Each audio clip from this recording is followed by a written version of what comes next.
एक बार की बात है। एक राज्य में एक राजा रहा करता था। राजा बहुत ही अच्छा था। उसकी प्रजा उससे बहुत खुश थी। राजा बाकी राजाओं की तरह तलवारबाजी और घुड़सवारी में तो माहिर था ही, लेकिन उसके पास एक अनोखा हुनर भी था।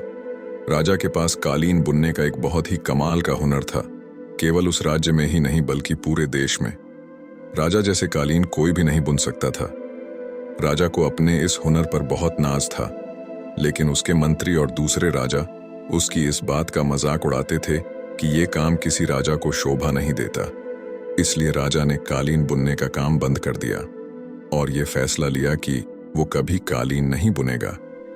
एक दिन जब राजा अपने सैनिकों के साथ जंगल में शिकार के लिए गया हुआ था, तब वो गलती से अपने सैनिकों से अलग हो गया।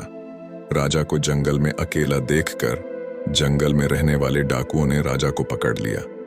वो इस बात से अनजान थे कि वो एक राजा है।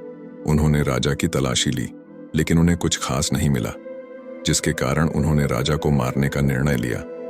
उनकी बात को सुनकर राजा ने उनसे कहा कि यदि तुम लोग मुझे थोड़ा समय और कालीन बुनने का सामान दो तो मैं तुम्हारे लिए अनोखी कालीन बुन सकता हूँ, जिसे तुम चाहो तो इस राज्य के राजा को बेच सकते हो, जिसके बदले वो तुम्हें बहुत बड़ा इनाम देंगे। इनाम का नाम सुनकर सारे डाकू खुश हो गए। उन्होंने राजा को कालीन बुनने का सामान ला कर दिया। राजा ने उनके लिए कुछ कालीन बनाकर तैयार कर दी, जिसे लेकर कुछ डाकू राजा के महल में उन कालीनों को बेचने के लिए गए। जैसे ही उन्होंने कालीन राजा के मंत्रियों और रानी को दिखाई, तो वो समझ गए कि ये राजा ने ही बनाई है। उन्होंने उन डाकुओं को पकड़ लिया और उनसे राजा के ठिकाने का पता लगा लिया। फिर कुछ सिपाही गए और राजा को आज़ाद करा दिया गया। राजा की जान बच गई। राजा बहुत खुश हुआ।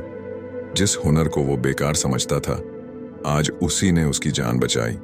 कभी कभी हम दूसरों की बातों में आकर अपना हुनर बर्बाद कर देते हैं, जो कि बहुत कीमती होता है। काम कोई भी छोटा या बड़ा नहीं होता। यदि हम हर काम को पूरी मेहनत और ईमानदारी से करें तो हमें सफलता जरूर मिलती है। इसलिए हमें अपने हुनर को पहचानना चाहिए, क्योंकि हमारा हुनर ही हमारी सबसे बड़ी ताकत है।